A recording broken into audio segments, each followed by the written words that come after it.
सच्चाई में रह जाई, कोनो काम फेल ना हो। तकलीफ होई, रास्ता टेढ़ बा, गंजन होई, बाकिर अंतिम विजय होई। ऐसे केहू से साथ संगत भी होके पक्का होके चाहिए, कच्चा ना, झूठ ना, साच, ओकर काम ना बिगड़ी। पर वो गीत देखिए उदाहरण के साथ, जेकर नेहिया साचे बा, जेकर नेहिया साचे बा,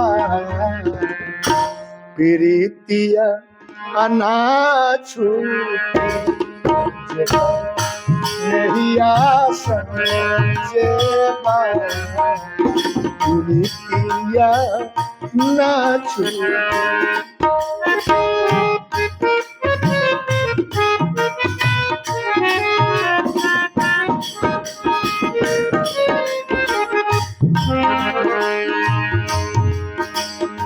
गन का गीधर अजामी,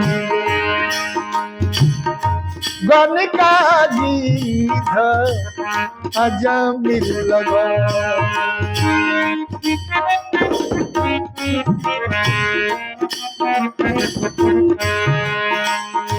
जमन जमन चाहे तमन तमन पावाले, जमन जमन चाहे तमन तमन पावाले। जब जब मनवा सच्चे बा, चरनवा नाचू।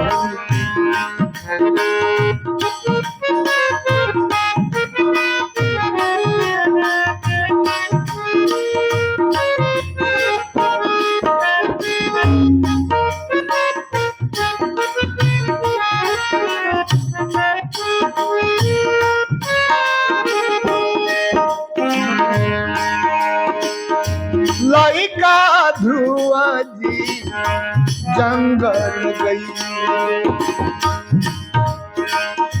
लइका ध्रुआ जी जंगल गई,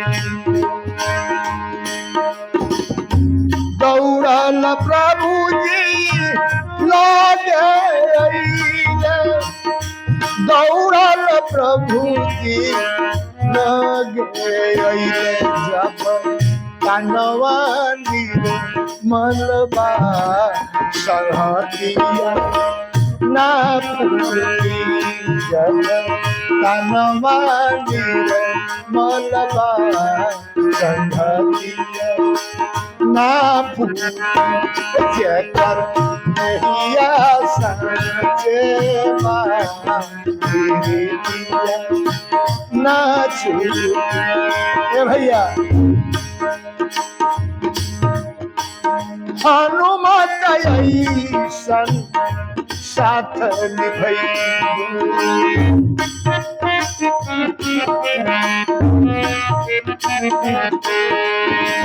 हनुमत ऐसन साथ निभई, चरण के धूरा निश्चित पैबा, चरण के धूरा निश्चित पैब।